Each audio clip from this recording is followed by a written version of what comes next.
الحمد لله نحمده ونستعينه ونستغفره ونؤمن به ونتوكل عليه ونعوذ بالله من شرور أنفسنا ومن سيئات أعمالنا من يهده الله فلا مضل له ومن يضلله فلا هادي له ونشهد أن سيدنا وسندنا ومولانا محمدا عبده ورسوله الذي أرسله بالحق بشيرا ونذيرا وداعيا إلى الله بإذنه وسراجا منيرا فقد قال الله سبحانه وتعالى في شان حبيبه ومحبوبه ومعشوقه أعوذ بالله من الشيطان الرجيم بسم الله الرحمن الرحيم إن الله وملائكته يصلون على النبي يا أيها الذين آمنوا صلوا عليه وسلموا تسليما اللهم صل على محمد وعلى آل محمد كما صليت على إبراهيم وعلى آل إبراهيم إنك حميد مجيد اللهم بارك على محمد وعلى آل محمد كما باركت على إبراهيم وعلى آل إبراهيم إنك حميد مجيد মুআজ্জাজ মুহতারাম সম্মানিত মুসল্লিয়ান ইকরাম, মহান আল্লাহ রাব্বুল আলামিনের পবিত্র দরবারে অসংখ্য অগণিত শুকরিয়া জানাচ্ছি যে রব্বুল আলামিন আমাদেরকে সাইয়্যিদুল আইয়াম এই সপ্তাহের নেতা সাইয়্যিদুল আইয়াম বলা হয় এবং পবিত্র জুমাবারকে মুসলমানদের জন্য একটা ঈদের মতো একটা আনন্দ উৎসব এবং জুমা আল্লাহ রাব্বুল আলামিনের অপার বরকত আর সওয়াবের অপার ভান্ডার নিয়েই পবিত্র জুমা আমাদের মাঝে আগমন করে। আল্লাহ রাব্বুল আলামিন আমাদেরকে সুস্থ রেখে তার এই পবিত্র এই জুমার দিনে তার বিশেষ নির্দেশ এই নামাজ আদায় করার জন্য আল্লাহ তৌফিক দান করেছেন। এই জন্য আমরা সবাই পড়ছি আলহামদুলিল্লাহ হামদান কাসীরান তাইয়িবান মুবারাকান ফি। লাখ কোটি দরুদ ও সালাম পেশ করছি বিশ্বের সর্বকালের সর্বশ্রেষ্ঠ মহামানব, যার আনিত বিধানকে এই পৃথিবীর সমস্ত মানবতার জন্য সংবিধান হিসেবে প্রতিষ্ঠিত করেছেন, যার আদর্শ কেবলমাত্র মাখলুকাতের মধ্যে এক ব্যক্তির আদর্শই কেবলমাত্র আমাদের জন্য ওয়াজিব, সেটা হলো মুহাম্মদুর রাসূলুল্লাহ সাল্লাল্লাহু আলাইহি ওয়াসাল্লাম। মানব রচিত মানব মস্তিষ্ক প্রসূত মতবাদ আদর্শ থেকে আল্লাহ আমাদেরকে দূরে রেখে বিশ্বনবীর আদর্শের সৈনিক হবার তৌফিক দান করুন, সবাই বলি আমিন। সেই নবীর শানে সবাই পড়ছি সাল্লাল্লাহু আলাইহি ওয়াসাল্লাম। আল্লাহ রাব্বুল আলামিন আমাদের প্রতি অত্যন্ত মায়া এবং আমাদের প্রতি দয়া করেছেন, মেহেরবানি করেছেন, যার কারণে আমরা উম্মতে মুহাম্মদী হতে পেরেছি। আলহামদুলিল্লাহ। আজকে হচ্ছে সফর মাসের 29 তারিখ। এই সফর মাসের আজকে শেষ জুমা, সামনে যে জুমাটা আসতেছে সেটা হলো রবিউল আউয়াল মাস।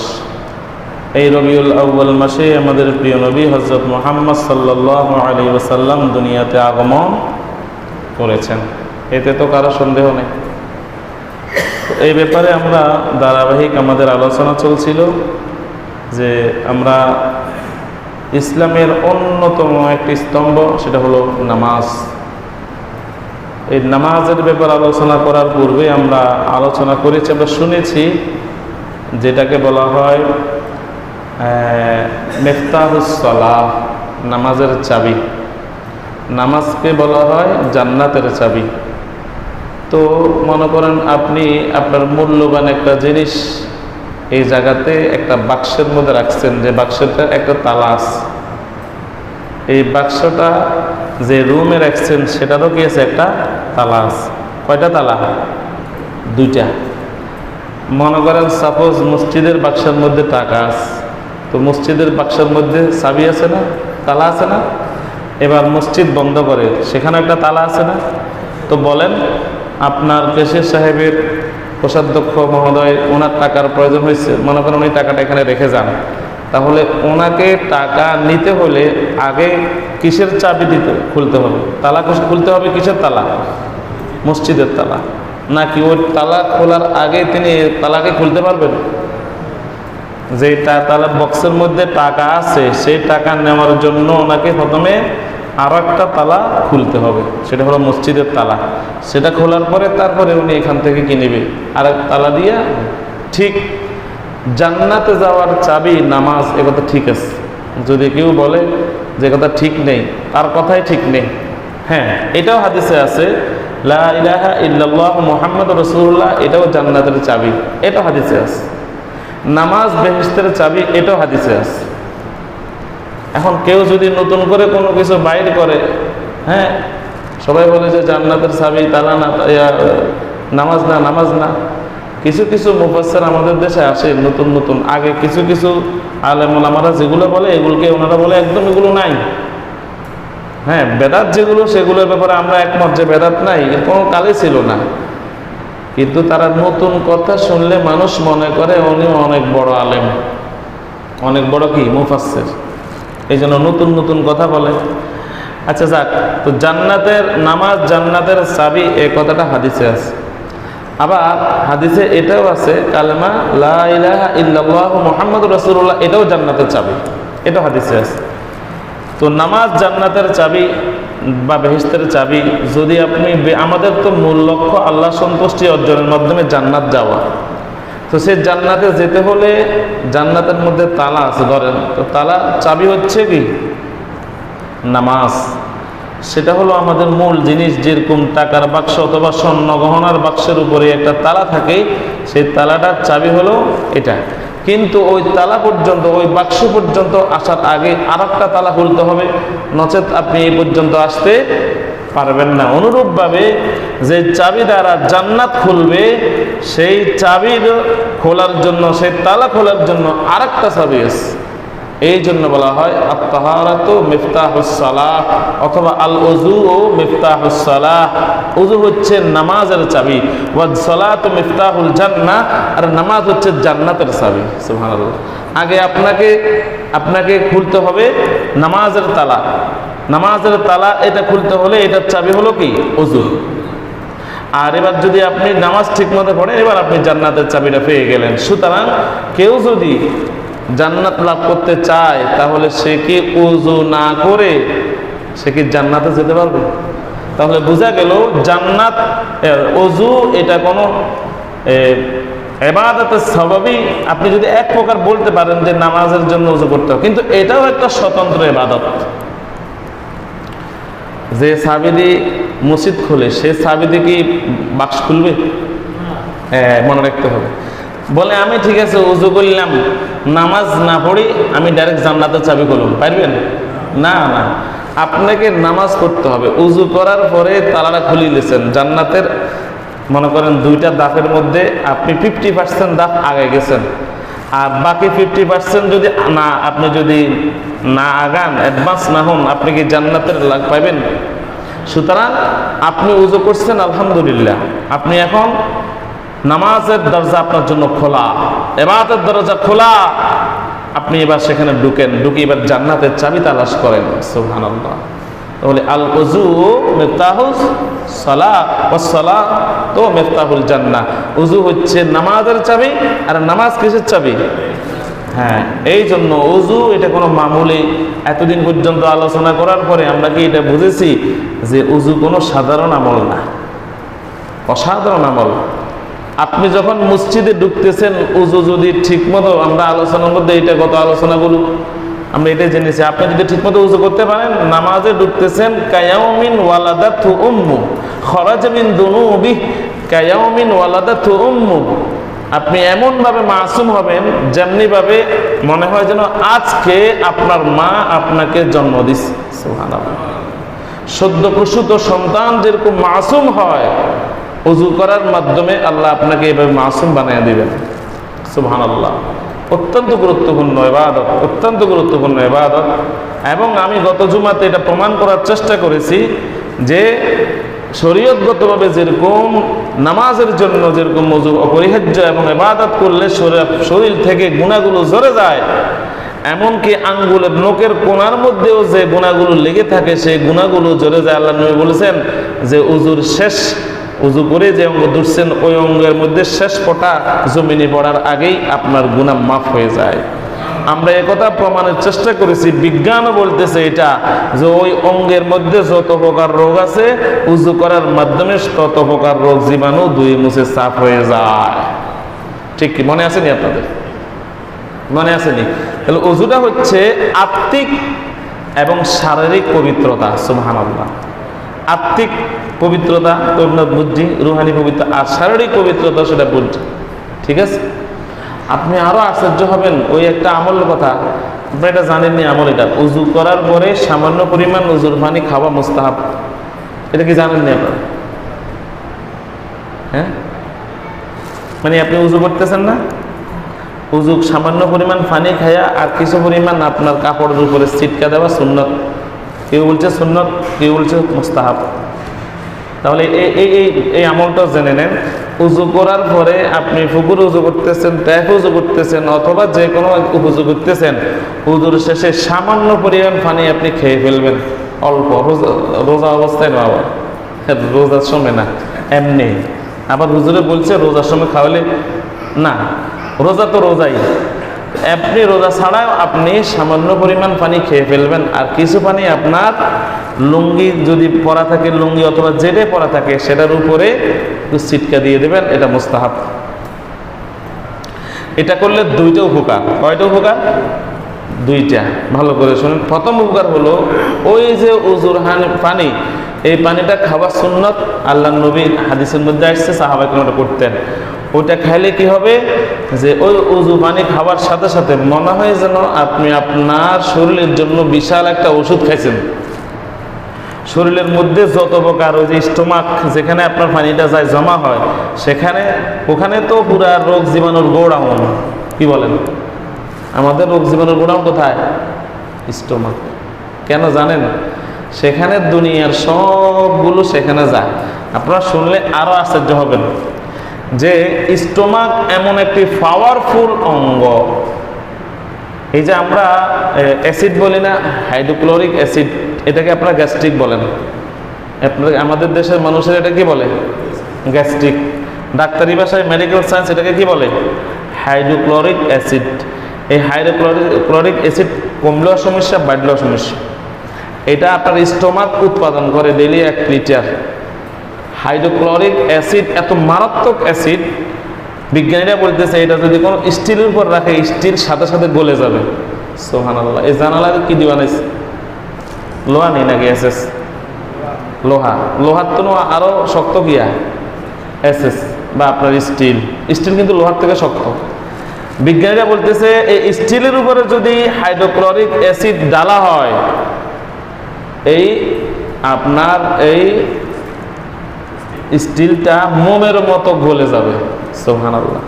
তাহলে আপনার শরীরের মধ্যে যে স্টোমাকের মধ্যে 1 লিটার হাইড্রোক্লোরিক অ্যাসিড থাকে কেমনে? সব তো গলি গালি বাইরে যাবার কথা।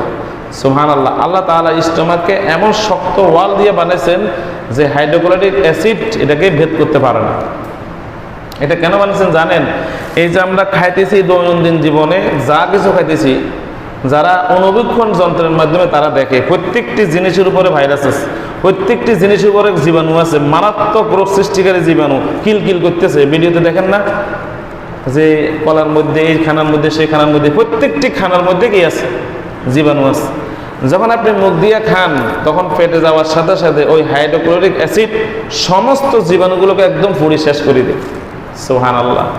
মানে এই যে এমন একটা বস্তু সেটা যে আগুনে পড়লে যেরকম সব মিসমার হয়ে যায়, অনুরূপভাবে হাইড্রোক্লোরিক অ্যাসিডের উপরে যদি কোনো জীবাণু পড়ে তাহলে সব কি হয়ে যায়। কারণ হাইড্রোক্লোরিক অ্যাসিডের এত দাহ্য ক্ষমতা সম্পন্ন, স্টিল পর্যন্ত যে তরল পদার্থটা গলিয়ে দিতে পারে সেটা ভাইরাস বা জীবাণু কি, কথা বুঝেন নাই?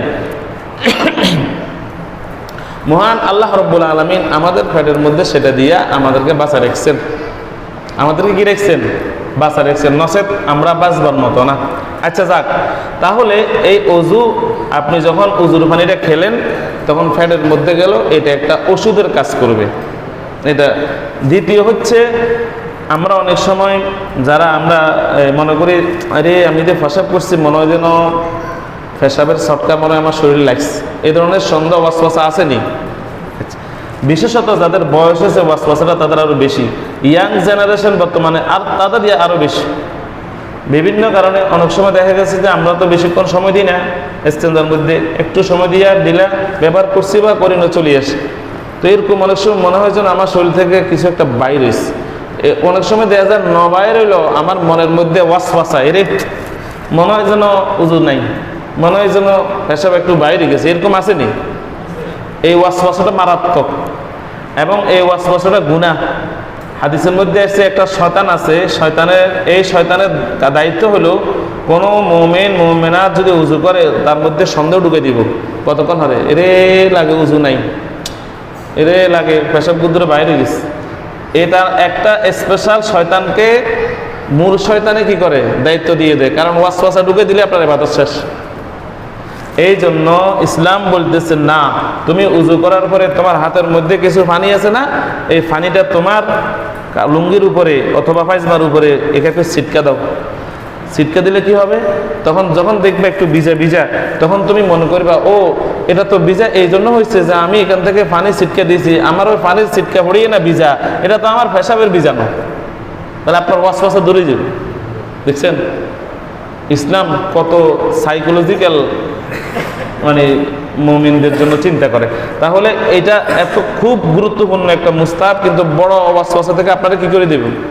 বাঁচা দেবেন। এই জন্য উজুর মধ্যে এই 2-3 ডোক, 1 ডোক অথবা আরো কম পরিমাণ আপনি খেয়ে ফেলবেন, আর যেটা দিয়ে উজু করতেছেন সেটা আর কি, আর একটু ঝারকা দিবেন। বুঝছেন তো?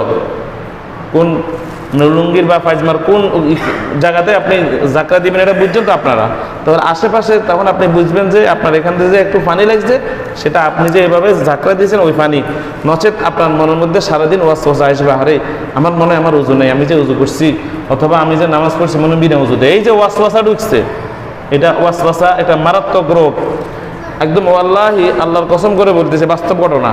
আমাদের এলাকাতে একজন ভাই এরকম ছিল, উনি মনে হয় যেন 50 বার উজু করতেন, উজু এভাবে করতেছে এভাবে করতে না, নামাজ দাঁড়াই গেছে, নামাজ 3 রাকাত চলে গেছে, উনি শুধু হাত ধুইতেছে, কুলি করে আবার হাত ধো, কুলি করে আবার হাত ধো। কিরে ভাই কি হয়েছে? আমি যতবার ধুই আবার মনে হয় যেন আমার হাতে পর্যন্ত ধোয়া না, আমি দেখতেছি ধোয়া হয়ে গেছে। আল্লাহকে সাক্ষী রেখে বলতেছে, উনি উজু লুঙ্গি টুঙ্গি সব ভিজালাইতে, এই যে উজু করেছেন শুধু একটা হাতে অন্তত 20-25 বার ধো, আবার এটা তো আবার উজু শেষে আবার উজু করে। মানে ওনার মনে হয় যে, কারণ হুজুরও ওয়াজ করছে যদি 1 চুল পরিমাণ খালি থাকে তাহলে কি হবে না? উজু হবে না। এই জন্য উনি এটা একটা ওয়াসওয়াসা। আমি ওনাকে বলছি আপনি 3 বার দোয়ার পরে একইনি থাকেন যে আপনার অঙ্গ দোয়া হয়ে গেছে, আপনি 4 বার আর ধুইয়েন না। মনে রাখবেন 4 বার ধুলে দোয়া হবে, কিন্তু আপনার সুন্নতের কি হবে না? সুন্নতের সওয়াব আপনি পাবেন না। 3 বার দোয়া সুন্নত, 4 বার দোয়া সুন্নত না, 2 বার দোয়া সুন্নত না, 1 বার দোয়া ফরজ। তাহলে আপনি সওয়াব পাবেন না, আপনার দোয়া হয়েছে। ইসলাম যতটুকু আমাদেরকে থাকতে বলেছে, কমে গেছে ততটুকু আমাদেরকে সীমার মধ্যে থাকতে হবে। ঠিক আছে ইনশাআল্লাহ। আল্লাহ তাআলা তৌফিক দান করুন, সবাই বলে আমিন। তাহলে এই উজুর এই ফজিলতটা আল্লাহ তাআলা যেন আমাদেরকে বেশি বেশি করে অর্জন করার তৌফিক দান করে, এবং যত বেশি উজু করবেন তত বেশি আপনার ওখান থেকে ফোকাস করবে, কিয়ামতের দিন আপনাকে তত উজ্জ্বল দেখাবে। ঠিক আছে, এবার আসেন নামাজের ব্যাপারে। উজুর পরে আমার ধারাবাহিক আলোচনাটা আসতো যে যেহেতু উজু হচ্ছে নামাজের চাবি, এরপরে নামাজের কথা আসতো, কিন্তু যেহেতু এখন আগামী আজকে হচ্ছে 29 তারিখ সফর মাসের, রবিউল আউয়াল মাস আসতেছে, তো রবিউল মাস আসলেই তো এর একটা প্রাসঙ্গিক আলোচনা প্রিয় নবী হযরত মুহাম্মদ সাল্লাল্লাহু আলাইহি ওয়াসাল্লামের জীবনের উপরে, সিরাতের উপরে আলোচনা করতেই হবে। এটা উম্মতদের জন্য জানা ফরজ, উম্মতের জন্য আল্লাহ নবীর জীবনী, তার আদর্শ কি এটা জানা ফরজ, অবশ্যই কর্তব্য। যে নবীর আদর্শ আমরা গ্রহণ করতেছি সেই নবী কিরকম ছিলেন, তার বৈবাহিক জীবন কিরকম ছিল, সামাজিক জীবন কিরকম ছিল, রাজনৈতিক জীবন কিরকম ছিল, সবগুলো জীবন আমাদেরকে জানা দরকার। এবং তিনি কী ধরনের মানুষ ছিলেন। আবার এক পার্টি আসি বলতেছে না তিনি তো আঙ্গ মতন মানুষ নয়, তিনি তো গায়েব জানেন। এক পার্টি আসি বলতেছে হ্যাঁ তিনি তো এত বেশি যেহেতু সম্মান, তো তাকে আল্লাহ মাটি দ্বারা সৃষ্টি করেন, তার আল্লাহ নূর দ্বারা সৃষ্টি করছেন। আছে না এরকম বিভিন্ন আইটেমের আছে। এই ব্যাপারে আমরা ইনশাল্লাহ বিস্তারিত জানবো। এই জন্য ধারাবাহিক আলোচনা যেটা আমরা চলতেছিল উজু পর্যন্ত, আপাতত আমরা আলহামদুলিল্লাহ পর্যন্ত থাকবে। এরপরে রবিউল আউয়াল মাস পুরা মাস, অথবা আমরা চেষ্টা করবো রাসূল সাল্লাল্লাহু আলাইহি ওয়াসাল্লামের জীবনে একদম সংক্ষেপে যেগুলো না বললে নয় এগুলোর উপর আলোচনা করব। তারপরে আমরা আবার আমাদের আগের সেই ধারাবাহিকতার দিকে চলে যাব, ধারাবাহিক আলোচনার দিকে। নামাজের ব্যাপারে আমরা আলোচনা করব। শুধু এতটুকু শোনেন, আপনি যদি মুসলমান দাবি করেন, নামাজের ব্যাপারে বলতেছি, আপনি যদি মুসলমান দাবি করেন আপনাকে নামাজ পড়তে হবে। সাহাবায়ে কেরামদের জামানাতে বলেন তো তারা ইসলাম আমাদের চেয়ে কম বুঝছে নাকি বেশি বুঝছে? আল্লাহ নবীর সরাসরি ছাত্র সাহাবায়ে কেরাম। আল্লাহ নবী কার ছাত্র? আল্লাহ নবী বলছেন আল্লামানি রব্বি ফা আহসানা তালিমি। আল্লাহ নবী শিখেন নাই, জানেন না, এ কথাটা ভুল। আল্লাহ নবী শিক্ষা গ্রহণ করছেন কার থেকে? আল্লাহ থেকে। আল্লামানি শব্দের অর্থ হলো তিনি আমাকে তালিম দিয়েছেন।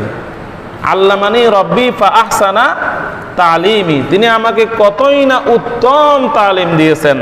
আদ্দাবানি রব্বি ফা আহসানা তাদিবি, আমার রব আমাকে এত বেশি শিষ্টাচার, ভদ্রতা, মানবিকতা শিখিয়েছেন, মানবতা শিখিয়েছেন, সর্বোৎকৃষ্টভাবে তিনি আমাকে এগুলো প্র্যাকটিক্যালি শিখিয়েছেন। এটা আল্লাহ নবী বলছেন। তাহলে আল্লাহ নবী শিক্ষিত নাকি অশিক্ষিত বুঝতে হবে। এখানে আসি একটা মাসালার মধ্যে, সবার মধ্যে একটা হচ্ছে শিক্ষিত অশিক্ষিত, আর একটা হচ্ছে অক্ষর নিরক্ষর। বেশ কমাস আল্লাহ নবী নিরক্ষর ছিলেন কিন্তু অশিক্ষিত ছিলেন না। আল্লাহ নবী কি ছিলেন? নিরক্ষর, মানে যার অক্ষর জ্ঞান নাই, কিন্তু তিনি জ্ঞানী, তিনি শিক্ষিত। আল্লাহ যদি আপনি বলেন আল্লাহ নবী কিছু শিখেন নাই তাহলে অপবাদ হবে, কারণ আল্লাহ নবী নিজে বলতেছেন যে আমাকে আল্লাহ শিখেছে। তো আল্লাহ যদি, আল্লাহ নবীর ওস্তাদ হচ্ছেন আল্লাহ, আল্লাহ নবীর ওস্তাদ কে? আল্লাহ। ওই আর রহমান আল্লামাল কোরআন, সেখানে তো আছে। আল্লাহ রাব্বুল আলামিন তার প্রিয় হাবিবকে শিখেছেন, হাতে কলমে শিখেছেন, মেরাজের রাত্রিতে শিখেছেন। তাহলে আল্লাহ নবীর ওস্তাদ হচ্ছে কে? আল্লাহ। তবে প্র্যাকটিক্যালি কিন্তু আল্লাহ রাব্বুল আলামিন তাকে অক্ষর জ্ঞান দেন নাই, যে কোনো লেখা দেখলে আল্লাহ নবীরা পড়তে পারতেন না, আরবি বা মনে করেন ইয়েতে তিনি লিখতে পারতেন না। তিনি কি লিখতে পারতেন না, লেখার জ্ঞান আল্লাহ তাকে দেন নাই। নিরক্ষর ছিলেন কিন্তু মূর্খ ছিলেন না। মূর্খ আর নিরক্ষর এক জিনিস না, কথা বুঝছেন? এটা আমাদের আকীদা হচ্ছে এটাই। আল্লাহ নবী সিটি আসলে সাহাবীরা পড়তো, হযরত আলী পড়তেন, হযরত আব্দুর রহমান ইবনে আউফ পড়তেন, হযরত আমির মুআবিয়া রাদিয়াল্লাহু তাআলা পড়তেন, পড়ে আল্লাহ নবীকে শুনাইতেন। তখন আল্লাহ নবী বলতেন ঠিক আছে তোমরা আমার পক্ষ থেকে এটা লেখো। হুদায়বিয়া সন্ধির মধ্যে আল্লাহ নবী বললেন যে আমাকে সাইন করতে হবে কোথায়? হযরত আলী রাদিয়াল্লাহু দেখা দিলেন, হুজুর এখানে করেন। হুজুর এখানে করছেন। তিনি ছিলেন শিক্ষিত, সমস্ত মানবতার শিক্ষক, সমস্ত শিক্ষকের শিক্ষক, উস্তাদুল আসাতিজা, উস্তাদুল উলামা, উস্তাদুল আইম্মা, উস্তাদুল আম্বিয়া, সমস্ত নবীদের উস্তাদ, সমস্ত নবীদের ইমাম, সমস্ত ইমামদের ইমাম, সমস্ত শিক্ষকের শিক্ষক। তিনি পৃথিবীর সমস্ত বিজ্ঞানীর শিক্ষক, পৃথিবীর সমস্ত দার্শনিকের শিক্ষক, সমস্ত ডাক্তারের শিক্ষক। বলে কেমনে বললেন? আল্লাহ নবী যে কথা বলে গেছে, বুখারী শরীফের মধ্যে একটা কিতাব আছে কিতাবুত তিব, ডাক্তারি অধ্যায়, সেখান থেকে যে কথাগুলো বলেছে, বর্তমান মেডিকেল সায়েন্স সবগুলোর উপরে গবেষণা করে নতুন ওষুধ আবিষ্কার করে ফেলছে। সুবহানাল্লাহ। তাহলে যে নবীর বলা কথার উপরে মেডিকেল সায়েন্সে গবেষণা হয়, পিএইচডি করা হয়, তিনি কি ডাক্তারদের ডাক্তার না? তিনি কি ডাক্তারদের শিক্ষক না? যার কথার উপরে গবেষণা হয়, ফিলোসোফার দার্শনিক যারা, তারা আল্লাহর নবী মুহাম্মদ রাসূলুল্লাহ সাল্লাল্লাহু আলাইহি ওয়াসাল্লামের কথার উপরে তারা ডিগ্রি নেয় দর্শনের উপরে। সেই মহানবী ছিলেন সমস্ত ফিলোসোফারের ফিলোসোফার, ফিলোসোফার অব দ্য ফিলোসোফার্স।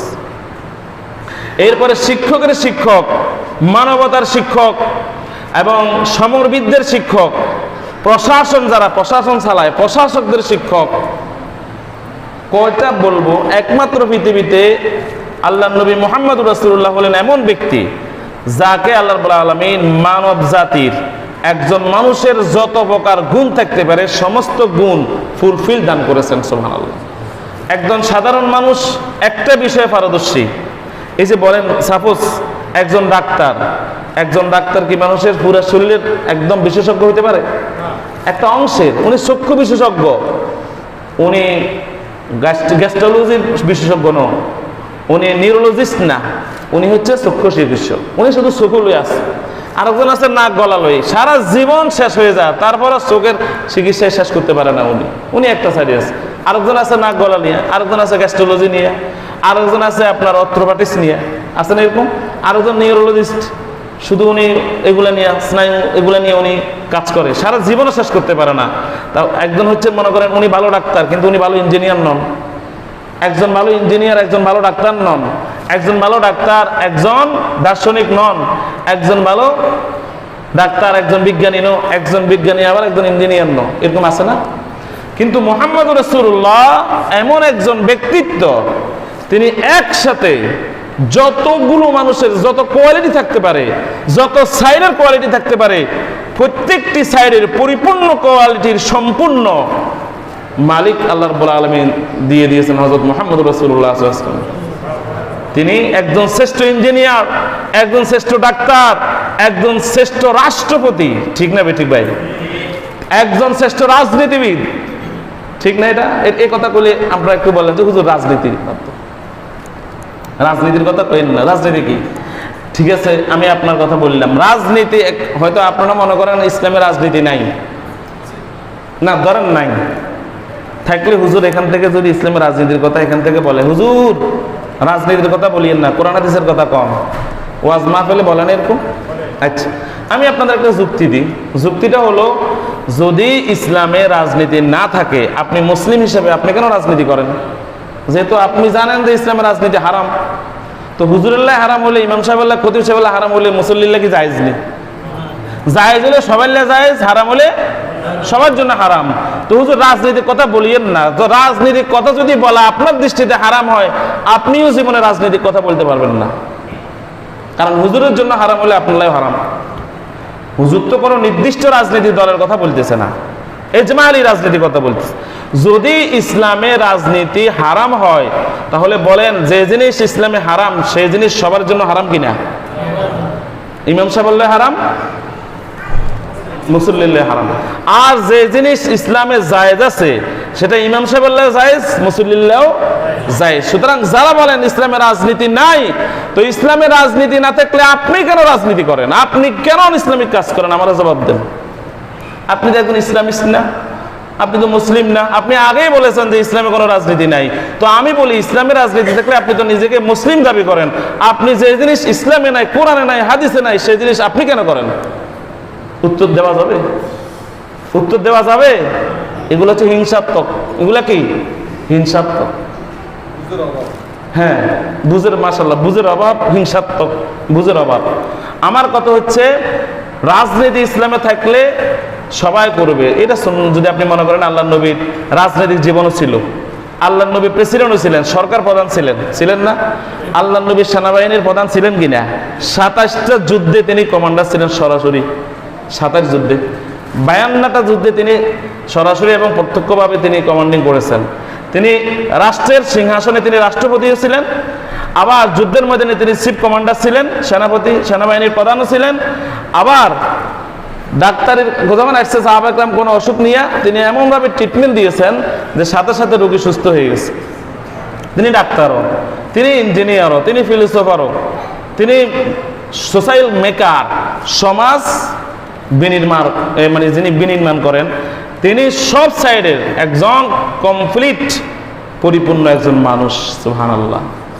এবং আরো একটা আশ্চর্যজনক কথা শুনবেন। একদিন সাহাবা একরামকে আল্লাহ নবী বলেন, ও আমার সাহাবীরা, কেমন ব্যক্তি তিনি ছিলেন? তিনি বললেন যে তোমরা তো রাত্রের বেলা আমারে দেখো না, আমি তোমাদের সামনে, মানুষের দুইটা লাইফ থাকে, একটা হচ্ছে ওপেন লাইফ, একটা হচ্ছে মানে সিক্রেট লাইফ, ব্যক্তিগত জীবন, পার্সোনাল লাইফ আছে না একটা। পার্সোনালের সাথে আপনার এটার লাগে মিল আছে নি? আমাদের মিল নেই। আর আপনার দুর্গত, আমারও তো মিল নেই। আমি কি পার্সোনালি এভাবে থাকি? আমার বাসা কি আমি এভাবে থাকি পাঞ্জাবি পরে? ভাই আমার একটা পার্সোনালিটি আছে না? আমি কি আমি বাদ দেন, আমাদের দেশের সারা ওয়ার্ল্ডের মুহাম্মদ রাসূলুল্লাহ ছাড়া এমন কোনো ব্যক্তি কি পাবেন যিনি বলছেন যে তার স্ত্রীদেরকে, ও আমার স্ত্রীরা, যে আমার সমর্থক যারা আছে রাতের অন্ধকারে অথবা যে সময় আমি তোমাদের সাথে থাকি, আমার সিক্রেট লাইফ সবগুলো ব্যঙ্গে ব্যঙ্গে আমার সমর্থকদেরকে বলে দাও, সমর্থকদেরকে বলে দাও, এরকম কোনো নেতার হদিস পাইছেননি? বরঞ্চ বলে যে হ্যালো, খবরদার, তুমি খবরদার আমার বিরুদ্ধে এগুলা বলিও না, আমারে পাশে দিও না। ফোন করে জানাই যে খবরদার ওয়াইফ রে, খবরদার খবরদার, তোমার এই যে আমার পার্সোনাল লাইফ আমার সমর্থকরা যাতে না জানে। ঠিক না বেঠিক ভাই? কিন্তু পৃথিবীতে একমাত্র এমন একজন ব্যক্তি, এমন একজন মানুষ, পৃথিবী ইতিহাসে দ্বিতীয় কোনো মানুষের নজির নেই। হাদিসের মধ্যে আপনি দেখেন তিনি বলেছেন, ও আমার স্ত্রীরা, ও আমার স্ত্রীরা, দিনের বেলায় যেরকম আমি আমার সাহাবা একরামদের সামনে থাকি, তারা আমার সম্পর্কে সব জানে, আমি কি কাজ করি, কি করি না, কি কথা বলি, কি কথা বলি না, তারা সবাই জানে। কিন্তু রাতের অন্ধকারে যখন আমি তোমাদের সাথে থাকি, তারা আমাকে জানে না। এই সময়টা আমি তোমাদের সাথে কি করি, কি কথা বলি, আমার ব্যবহার কিরকম, আমার আচরণ কিরকম, সবগুলো দিবালোকে সকালবেলা হলে আমার সাহাবীদেরকে খুলে খুলে বলে দাও। এরকম পরিপূর্ণ ব্যক্তিত্ব পৃথিবীতে কি দ্বিতীয়টা আছে? যিনি স্ত্রীদেরকে বলেছেন, আমার জীবনের, যার জীবনের 24টা ঘন্টার একটা সেকেন্ড উম্মতের কাছে অস্পষ্ট নাই।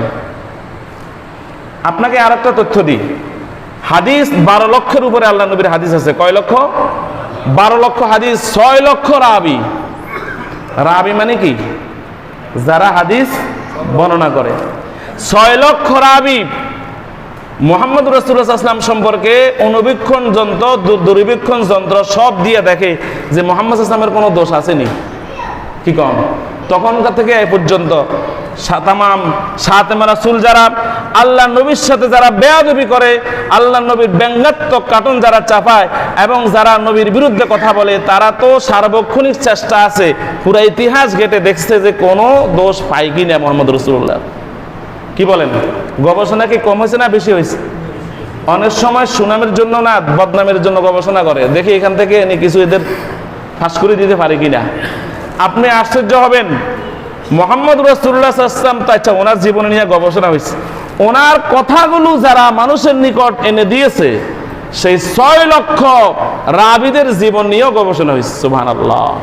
শুধু ব্যক্তি না, এই ব্যক্তির কথা কারা প্রচার করছে, এই ব্যক্তির কথাগুলো, হাদিসগুলো আমাদের পর্যন্ত কে নিয়ে আসছে, ওই লোকগুলো ভালো ছিল না খারাপ ছিল, যুগের শ্রেষ্ঠ সন্তান ছিল নাকি এদের মধ্যে কোনো কমতি আছে, এগুলা নিয়ে 6 লক্ষ রাবি, যে রাবি সাহাবীদের থেকে আল্লাহ নবী থেকে হাদিস বর্ণনা করেছেন, এরকম আসমাউ রিজাল 6 লক্ষ রাবির জীবন নিয়ে ইসলামে যথেষ্ট গবেষণা করা হয়েছে।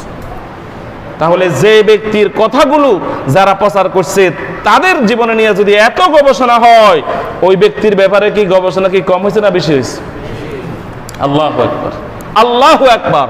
তার জীবনে একটা সেকেন্ড উম্মতের কাছে অস্পষ্ট নাই যে আমরা আল্লাহ নবীর এই সময়টা জানি না। কি বলেন, আছে না নাই?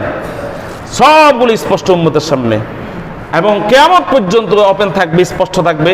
কোরআন যতদিন থাকবে হাদিস ততদিন থাকবে, আর হাদিস যতদিন থাকবে আল্লাহ নবীর চরিত্র ততদিন আমাদের কাছে সুস্পষ্ট। ঠিক না বেঠিক? তাহলে এরকম ব্যক্তি কি দ্বিতীয়টি আপনি পাবেন? পাবেন না। কোরআন কারীম সাহাবা হযরতে আয়েশা সিদ্দিকা রাদিয়াল্লাহু তাআলা আনহার কাছে আসছে একদল সাহাবী, আসি বলতেছে, ইয়া উম্মা, ইয়া উম্মি, হে আমাদের মা, আল্লাহ নবীর স্ত্রীরা কাদের মা? আমাদের মধ্যে পুরুষদের মা। আল্লাহ নবীর স্ত্রীরা আমাদের নারীদের মা নয়, এটা বুঝতে হবে। ওয়া আজওয়াজুহু উম্মাহাতুকুম। হযরত আয়েশা সিদ্দিকা রাদিয়াল্লাহু তাআলা আনহার কাছে এক মহিলা সাহাবী আসি বলতেছে, মা আমাকে শিক্ষা দেন। আয়েশা রাদিয়াল্লাহু তাআলা প্রতিবাদ করছেন যে তুমি আমাকে কেন মা বললা? হাদিসে কোরআন শরীফে আসছে তোমাদের মা। হযরত আয়েশা স্পষ্ট করে দিলেন যে আমরা হচ্ছি আল্লাহর নবী মুহাম্মদুর রাসূলুল্লাহর পুরুষ উম্মত যারা, আমরা তাদের মা, পুরুষদের মা, আমরা মহিলাদের মা নই, পুরুষদের মা। এই জন্য এখানে মায়ের হুকুম, মার সাথে যেরকম বিবাহ করা হারাম, এই জন্য আল্লাহর নবী মারা যাওয়ার পরে আল্লাহর নবীর স্ত্রীদেরকেও বিবাহ করা উম্মতের জন্য হারাম ছিল। এই দৃষ্টিকোণ থেকে হুকমি নিসবতে নেকার জন্য মা, কিন্তু মার সাথে যেরকম দেখা সাক্ষাৎ জায়েজ ছিল, আল্লাহর নবী ইন্তেকালের পরে কি তার স্ত্রীদের সাথে দেখা সাক্ষাৎ জায়েজ ছিল? আল্লাহর নবীর কোনো স্ত্রীকে কোনো সাহাবী দেখছে কখনো আল্লাহর নবী ইন্তেকালের পরে? না, দেখা দেন নাই। তো শুধুমাত্র হুকুম হচ্ছে যে মাকে বিবাহ করা যেরকম মারাত্মক হারাম, অনুরূপভাবে আল্লাহর নবীর স্ত্রীদেরকে উম্মতের জন্য বিয়ে করা হারাম। এই নিসবতে তারা আমাদের মা, কিন্তু পুরুষদের মা, মহিলাদের মা নন। তারপরে আমরা সমাজের মধ্যে বলি মা ফাতেমা বা আরো এগুলো হচ্ছে শিয়াদের দ্বারা আমরা প্রভাবিত হয়ে এগুলো বলি।